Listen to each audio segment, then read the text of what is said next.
Assalamualaikum warahmatullahi wabarakatuh. Perkenalkan kami dari kelompok 3 ingin mempresentasikan hasil diskusi kami dengan mata kuliah studi kasus. Dengan materi minggu ini membahas tentang jenis-jenis kasus di dalam penelitian kualitatif. Yang dimana mata kuliah ini diampu oleh Bapak Profesor Ifdil dan Bapak Adnan Arafani. Eh, jadi langsung saja kita masuk. Sebelum kita eh, mulai membahas tentang materi kita pada hari ini, perkenalkan terlebih dahulu kelompok 3. Yang pertama itu saya sendiri Fauziah Nur Adinda dengan NIM 2200621 dan rekan sekelompok saya yaitu Clarissa Kurnia Saputri dengan NIM 22006027. Kita langsung saja masuk kepada materi kita yang pertama mengenai eh, klasifikasi studi kasus berdasarkan ukuran, yang dimana jenis-jenis studi kasus ini terbagi menjadi 3 ukuran menurut YIN 2014, yaitu yang pertama studi kasus mikro. Ya, di mana studi kasus mikro ini adalah salah satu jenis penelitian kualitatif yang berfokus pada analisis mendalam terhadap individu ataupun unit kecil tertentu dalam konteks tertentu. Nah, penelitian ini bertujuan untuk memahami secara detail pengalaman, perilaku, atau fenomena yang dialami oleh satu objek atau kelompok kecil, seperti orang tua, satu keluarga, atau satu komunitas kecil. Nah, di dalam studi kasus mikro ini, pendekatan yang digunakan bersifat eksploratif dan deskriptif, yang memungkinkan peneliti untuk mengenali berbagai aspek yang mungkin sulit terungkap di dalam penelitian dengan skala yang lebih besar. Karena sifatnya yang sangat fokus dan mendalam, studi mikro ini seringkali melibatkan metode penelitian seperti wawancara mendalam, observasi partisipatif, analisis dokumen pribadi, serta studi longitudinal yang mengamati subjek dalam jangka waktu yang cukup lama. Nah, keunggulan utama dari studi kasus mikro ini terletak pada kemampuannya untuk memberikan gambaran yang kaya dan detail mengenai fenomena yang diteliti. Yang berbeda dengan peneliti yang menggunakan sampel berdasarkan analisis statistik kuantitatif, studi kasus mikro lebih menekankan pada kedalaman informasi daripada generalisasi.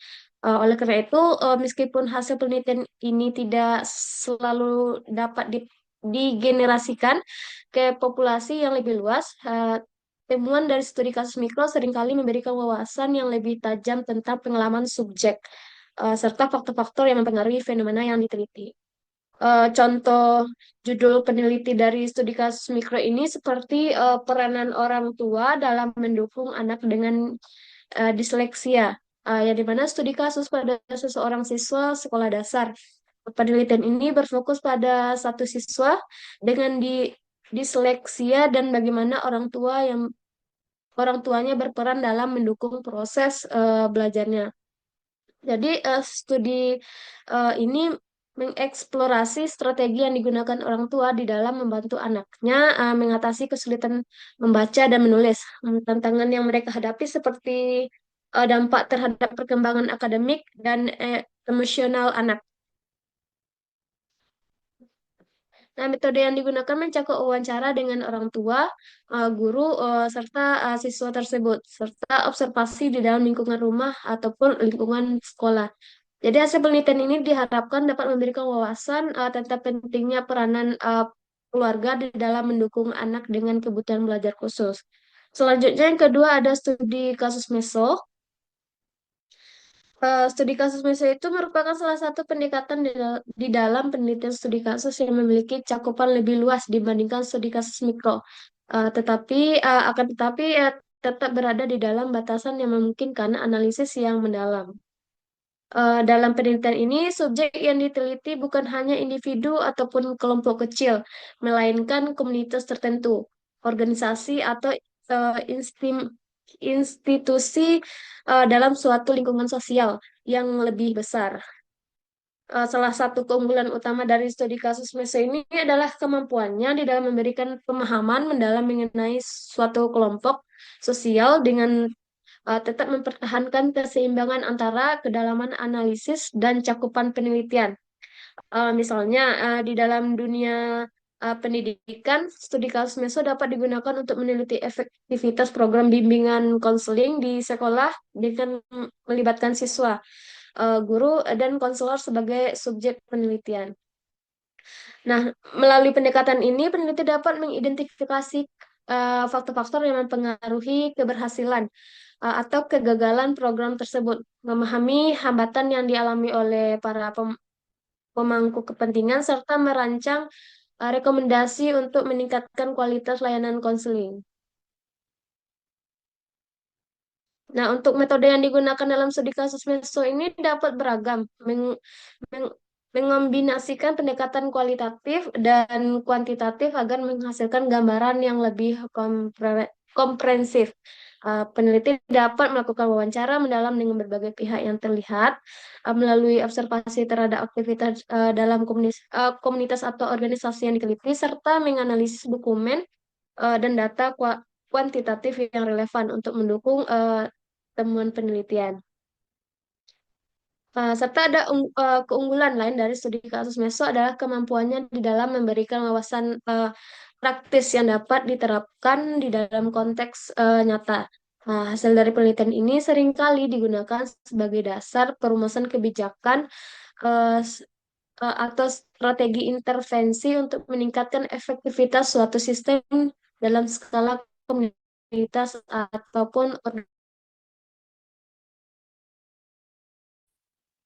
contoh meso itu seperti efektivitas program bimbingan konseling di dalam meningkatkan kesejahteraan psikologi siswa di sekolah menengah, yang dimana penelitian ini bertujuan untuk menganalisis sejauh mana program bimbingan konseling di sekolah menengah dapat membantu meningkatkan kesejahteraan psikologis siswa.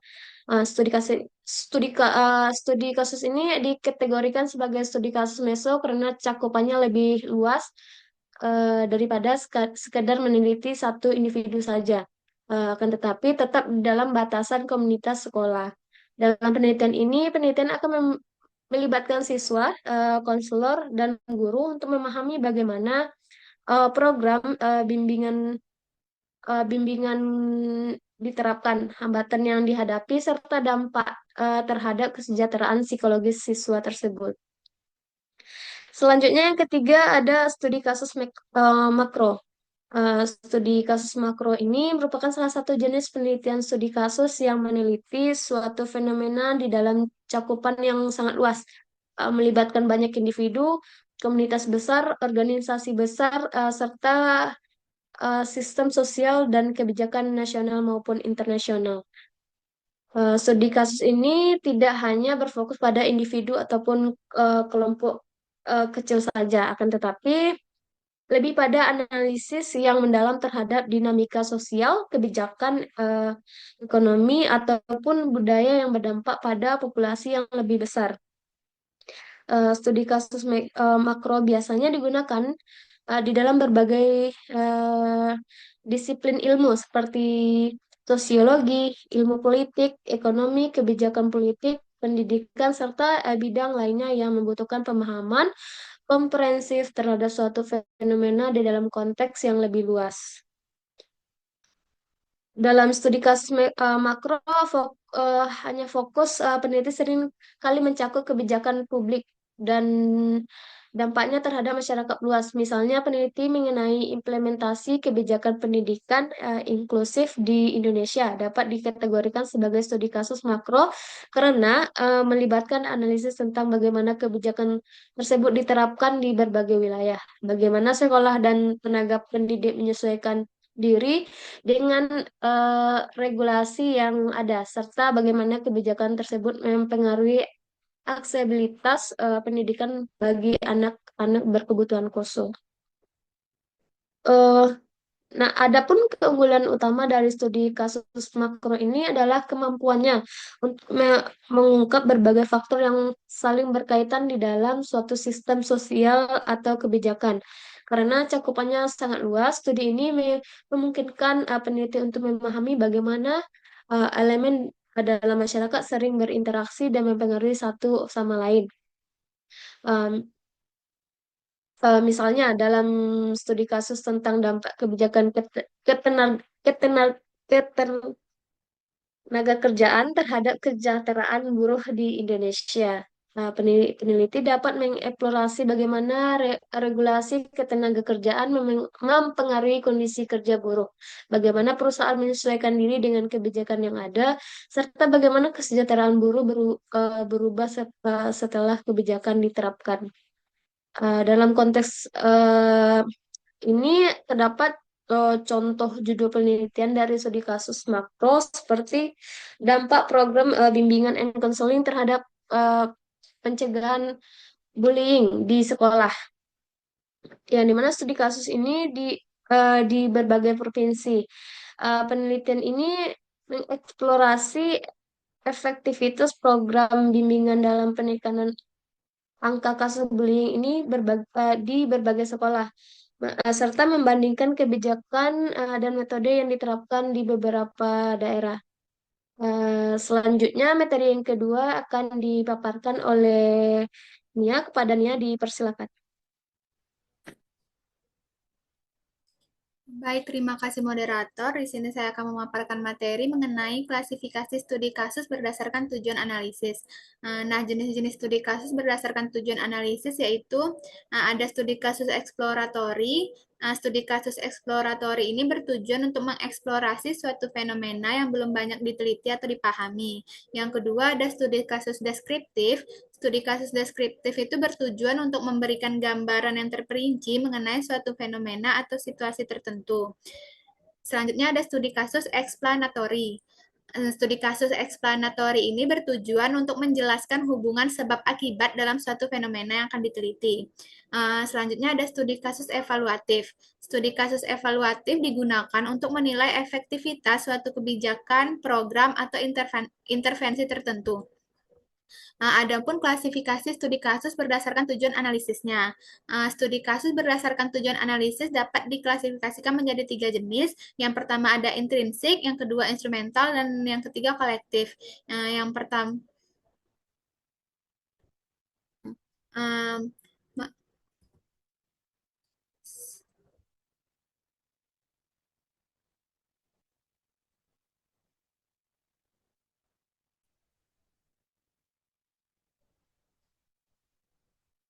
Nah, studi kasus berdasarkan tujuan analisis ini terbagi 3. Yang pertama studi kasus intrinsik, yang kedua instrumental, dan yang ketiga kolektif.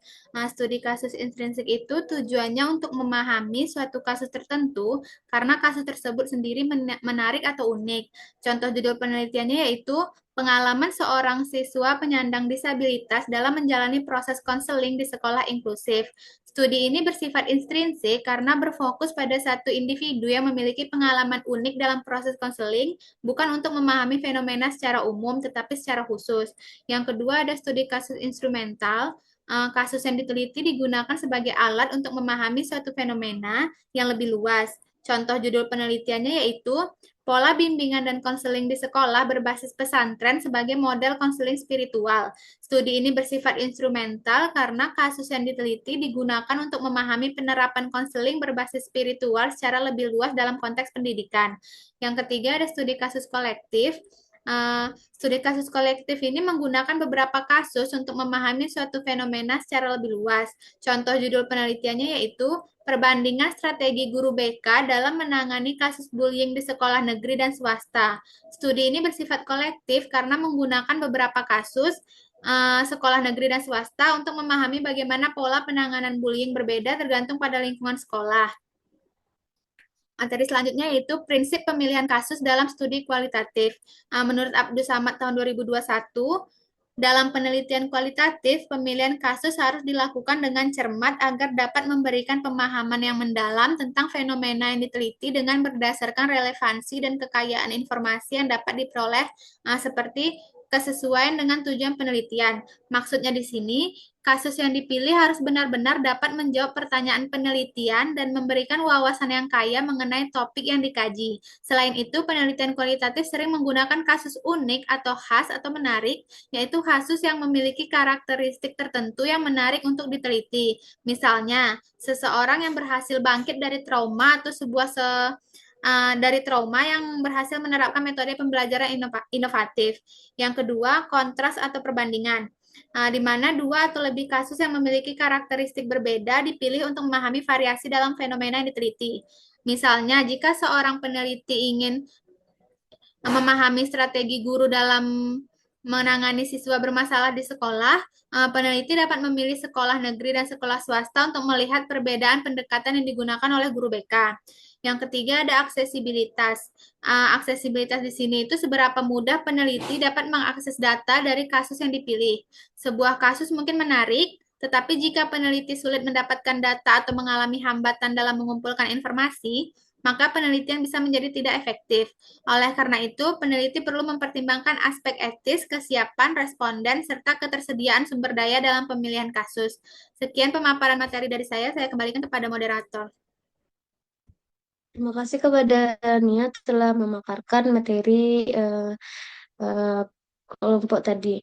Jadi cukup sekianlah pemaparan materi mengenai jenis-jenis studi kasus di dalam penelitian kualitatif. Jadi dapat disimpulkan bahwasanya